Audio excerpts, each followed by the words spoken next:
I mean, they reach their goals, and for us, it means that if we could challenge them and get them up and running in a more modern process, and they will reach their goal better, and they will grow better, and we have a fruitful partnership together. It's like good enough, so you gotta be great, and I'ma do whatever it takes, doing what I love in life, and I'll pay the price, and not stopping even if the shit kills me, even if it kills me.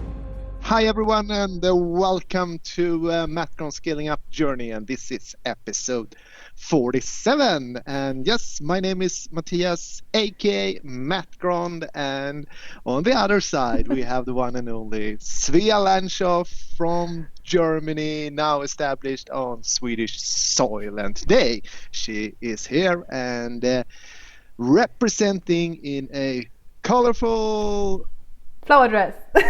Flower dress, yeah, there is flowers, right? Yeah, I'm matching the weather today. It's really warm, super nice. Yeah. Swedish summer is coming. But yes, our tagline. I have you in a very small window, so I thought first it was like a colorful, different spots. No, wait, but it's flowers. Yeah, it's flowers. Yes, there it is. Yes, we forgot the tagline, so maybe you can take it away. I'll take it over. So this is where entrepreneurship runs smack into reality. Welcome to MattGron's Scaling Up Journey. And it's Wednesday today, and I want to talk about enabling customers, because in one of the episodes last week we touched on the subject a little bit, and you said you wanted to talk more about this. So I thought today would be a good day to go a bit more into depth about this. So can you explain to us what does this mean, enabling customers? Yes, and I think the context was actually that we spoke about sales enablement and how you can use technology and content to enable your sales team. And then I also spoke about the importance of enable customers and kind of have a more frictionless sales approach. So let's talk about that. And So let me know, what does that mean, enabling customers? Yeah, so basically I think if I can start and see where we ends up. So I think if customers have an existing solution in place when they buy a product or a service, you want to make it as easy as possible for them to transition using their old services or products over to maybe your product. And it's so important to understand this will only happen if customers get the value out of your product and really understand it. And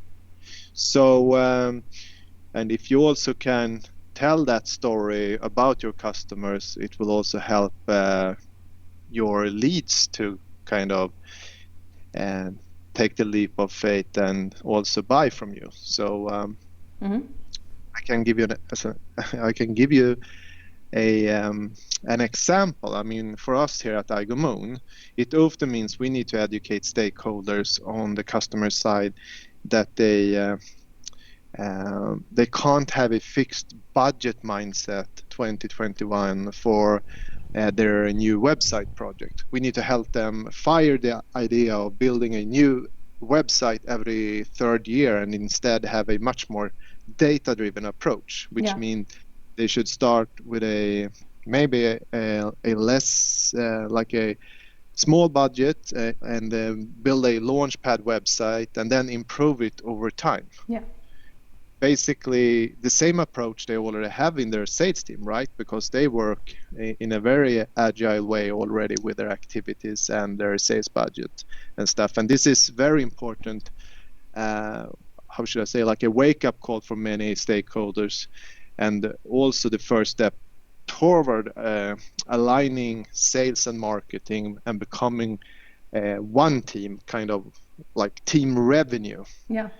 So I know you also said that people should stop looking at their website as a project, right? It's not a thing you do, you publish, and then you leave it for a couple of years, but it's rather something you work on continuously. That's a really good example. Like what I started the conversation, where I started conversation when I said you must help them change the mindset, because they could come to us with they're looking for a new project, and they have the approach that this is something we do like every third year or something. So and what's the advantage when you are like having convinced them that you should go away from the project driven background and rather think long term? What are the advantages for both sides here, maybe?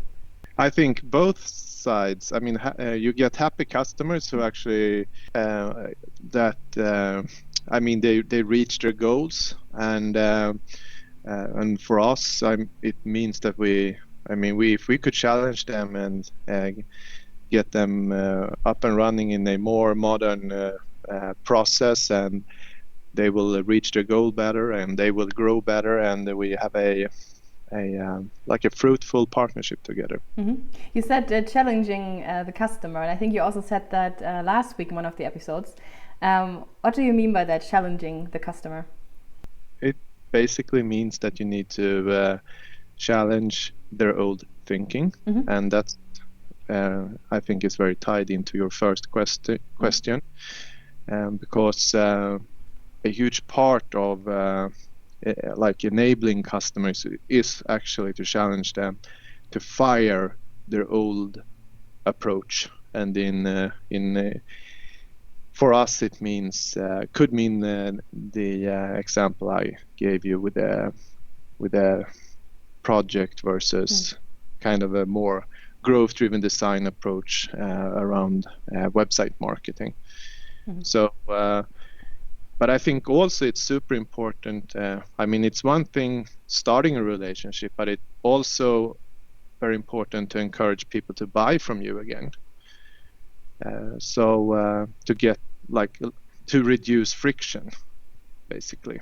Can you talk a bit more about that? What do you mean by that? Reduce the friction and get them to buy from you again? Do you mean the same customer come back to you again? Yeah, exactly. As an example, let's say I'm buying flowers for my girlfriend's birthday, and it's always the same thing when you visit these flower stores. Someone asks me, what's the budget? Yeah. and sometimes they also ask you for the occasion, right? And you can tell them, okay, it's a birthday or anniversary. In these times there is also a lot of graduations, and if you are not really sure, they might even leave you browse the store for yourself. And I think everyone doesn't have what should I say, green fingers and know everything about flowers. So instead you can try to help the customer solve the problem, right? What are they really buying? Is it really flowers they are buying? Okay. Or is there more they want with it? Yeah, okay. Yeah, exactly. Yeah. So let's say if you are buying flowers for someone, what are you actually looking to create? Yeah. Okay, I get it. Do you have an answer for me? If you buy flowers for someone, it's probably not about the flowers, it's more about the gesture, something you something you awake in them, like a feeling or something, like make them happy or make them like you, you know what I mean. Yeah, I think that's a good example with the flower show. Nice one. So what are you buying? You're buying smiles? Yeah, happiness.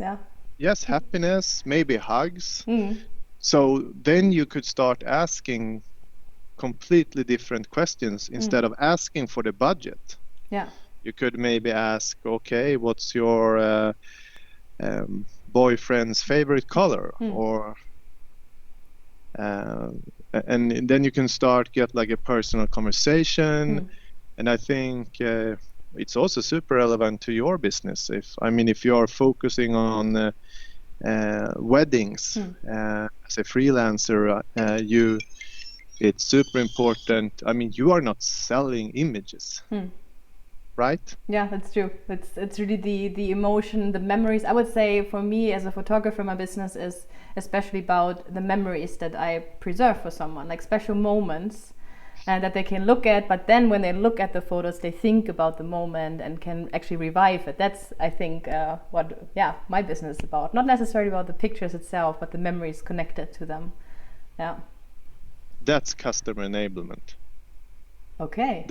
That's what will kind of the story you can create to that is when you can actually help customers come back to you and buy from you again and again and again, and also recommend your business to other people. But I mean, I think I can relate to my business. You can relate to your business.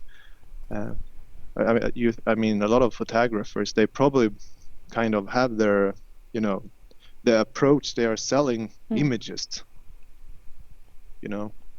Kind of, it's a specific amount of the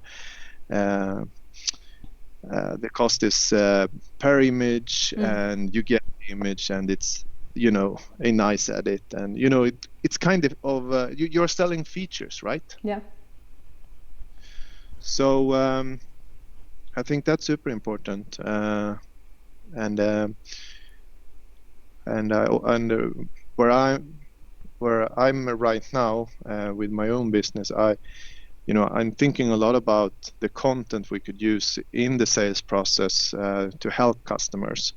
And you were talking about the end of or the bottom of the funnel content last time. Do you mean that? Yeah, yeah, exactly. I think this is basically where we touched on the subject sales enablement, and I need to focus on the job our customers hired our product to kind of do, and it's so important. I mean, if I send the wrong content that is not relevant, for the job they actually hired our service and product to do, you will only add, how should I say, tons of more friction to your sales process. So if you give them the, how should I say, if you send them the wrong content or the content that is not focused on the problem they're trying to solve, you will actually make it more complicated to buy from you. And just get back to the flower shop example. I mean, you are giving. You could, okay, what's the budget? Okay, you're not really sure. I will leave you here. You can see, what we have here. Here's our standard bouquet. There you go. Over here behind the counter, but instead you can, walk up to them, welcoming smile, greet them with a smile, and you could start ask the right questions and share stories and enable the customer. So yeah, thank you for the overview. I think it was a good connection to the other video we did. I will link the other video somewhere here if you want to see what we talked about before. Do you have anything you want to add to this topic or a takeaway when it comes to customer enablement? To get happy customers, understand what they are trying to solve. All right. Thank you for this episode. And you out there, if you like our content, please subscribe if you like and leave us a comment. And see you in the next video, hopefully. See you in the next one. Bye-bye. Bye.